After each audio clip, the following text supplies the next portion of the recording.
Okay, so we're body's upright. Okay, so all I want you to do now is to relax your spine. Okay, well, I don't know what you're thinking here and how you're doing it, but that is a really almost impossible command. You know, it's almost impossible to. How do you relax your spine? Because actually, what you probably just felt was you relaxing your back.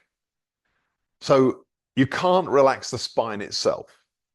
Yeah. So when you have someone says to you, "Oh, just relax your spine," you can't, because the spine's bones and they don't relax. The bones are the bones are the bones, full stop. However, down either side, you have these cables of muscle. Yeah, the erector spinae muscles, they run down left and right of your spine, and you can relax those. But you kind of need to have an idea of where the top and the bottom is. Right, so let's have a quick look at that. Where's the top and where's the bottom?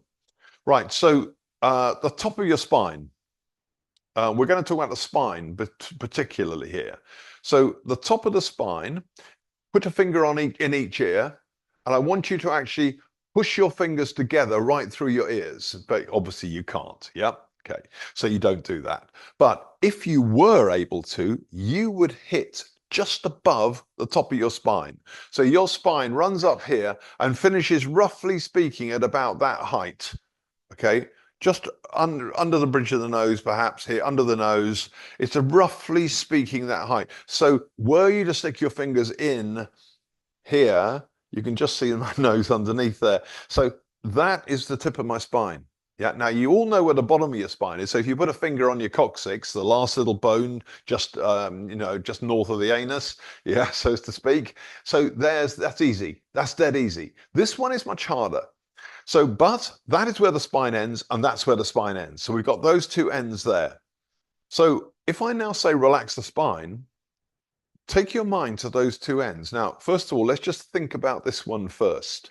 So if you were to stick your fingers through, okay, so you can close your eyes if you like, or you leave them half open, whatever you want. So you can just now imagine you're touching between, you stuck your fingers through your ears, and you're touching your fingers together inside your head. Where are you feeling the touch would happen? Because that is just above the top of your spine. Yep, so that's the bit you need to kind of be aware of. Yeah, I'm not saying there's a muscle there or anything, but that's the end of your spine. Bottom end, okay? Think to the bottom end. Easy, eh? Much, much easier. There's 5 little bones of the coccyx, and all you do is just let go of them, let them drop, let them feel like they're heavy, they're falling on the floor. Right.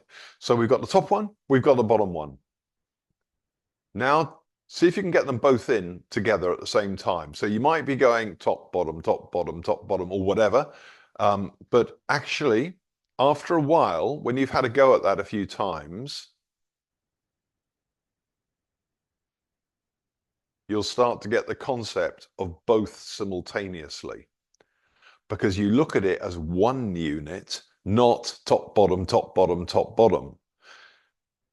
When that happens, when you can let them go simultaneously, and it doesn't matter if you don't do it simultaneously, but it's just fractionally better if you do. When you think simultaneously, you're actually letting go the concept of the spine. Yeah, the bit in the middle, and those muscles on either side are almost forced to undo. So give it a shot. Just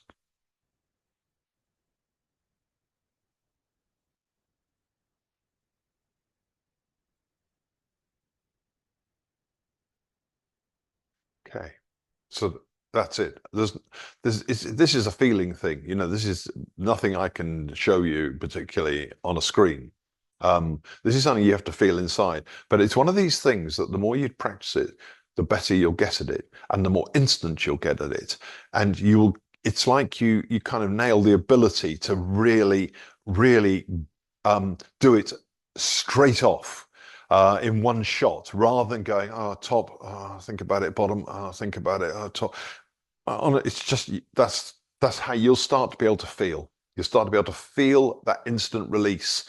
So when we do Tai Chi moves, Qigong moves, whatever they are, and when we're standing in Qigong like this, we're in a Zhan Zhuang position, yes, with maybe pelvic tilt, sit down a fraction. So jump into that if you would, please. Yeah.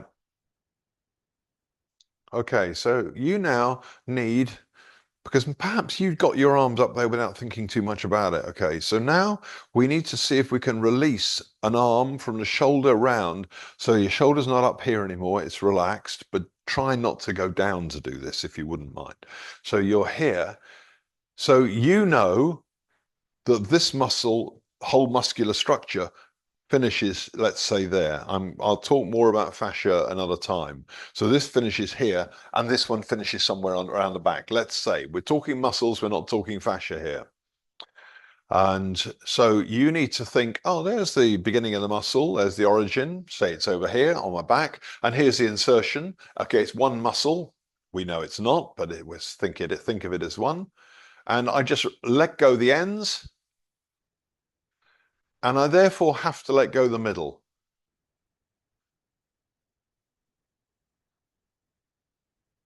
Yeah, that's all. Just lower your hands. It's fine.